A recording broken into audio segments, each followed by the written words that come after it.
Assalamualaikum warahmatullahi wabarakatuh. Alhamdulillahirabbil alamin, wassalatu wassalamu ala asrofil anbiya'i wal mursalin, nabiyina wa habibina Muhammadin wa ala alihi wa sahbihi ajmain wa man tabi'ahum bi ihsanin ila yaumiddin, amma ba'du. Segala puji bagi Allah, Rabb semesta alam. Salawat dan salam tercurahkan kepada Nabi dan utusan paling mulia, Nabi dan kekasih kita Muhammad SAW, kepada keluarga sahabat-sahabatnya dan kepada siapa saja yang mengikuti mereka dengan baik hingga hari pembalasan.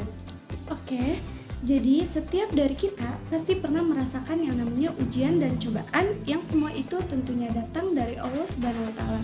Ujian dan cobaan hidup dari Allah merupakan sunnah. Manusia hidup ada masanya akan mengalami berbagai kesusahan dan penderitaan hidup. Manusia akan dihadapkan kepada ujian-ujian hidup yang sulit untuk mengelaknya, dan itu adalah satu ketetapan dan hukum Allah yang bersifat pasti dan tetap, berlaku kepada siapapun, kapanpun, dan dimanapun manusia berada. Ujian dan cobaan hidup dari Allah di dunia itu tidak hanya berupa musibah atau kesengsaraan. Ada kalanya ia berupa kelapangan dan kenikmatan, bisa berupa sehat maupun kondisi sakit, bisa berupa kekayaan maupun kemiskinan. Dalam beberapa surat di Al-Quran juga disebutkan tentang ujian yang datangnya dari Allah Subhanahu wa Ta'ala, baik kondisi senang dan kondisi sulit. Allah Subhanahu wa Ta'ala berfirman yang artinya, apakah manusia mengira bahwa mereka akan dibiarkan hanya dengan mengatakan kami telah beriman dan mereka tidak diuji lagi? Quran Surat Al-Ankabut ayat 2. Dari ayat ini kita bisa mengambil hikmah bahwa Allah akan menguji hamba-hambanya yang beriman sesuai dengan tingkat keimanan mereka. Allah Subhanahu wa Ta'ala pasti akan menguji manusia agar menjadi jelas tingkat kebenaran dan keteguhannya.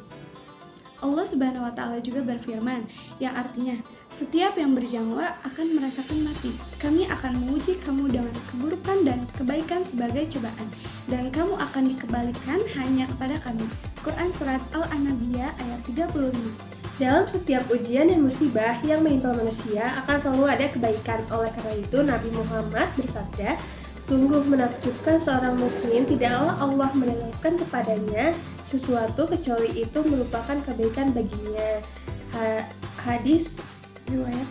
Meski Allah Subhanahu wa Ta'ala memberi kita musibah dan ujian, tapi ingatlah bahwa Allah sangat menyayangi hamba-hambanya, karena semua ujian yang didapat itu diberikan sesuai dengan kesanggupan kita. Dalam surat Al-Baqarah ayat 286 disebutkan yang artinya Allah tidak membebani seseorang melainkan sesuai dengan kesanggupannya. Dia mendapat pahala dari kebajikan yang dikerjakan dan dia mendapat siksa dari kejahatan yang diperbuatnya. Oke, kemudian ada hikmah di balik ujian dan cobaan.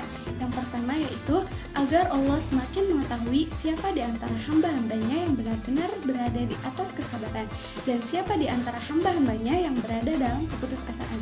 2. Allah akan mengangkat derajat dan menghapus dosa.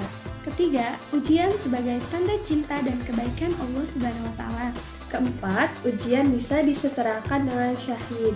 Yang kelima, ujian, cobaan, atau musibah bisa mendatangkan pahala tanpa batas. Jadi cukup sekian yang bisa kami sampaikan, kurang lebihnya mohon maaf. Wassalamualaikum warahmatullahi wabarakatuh.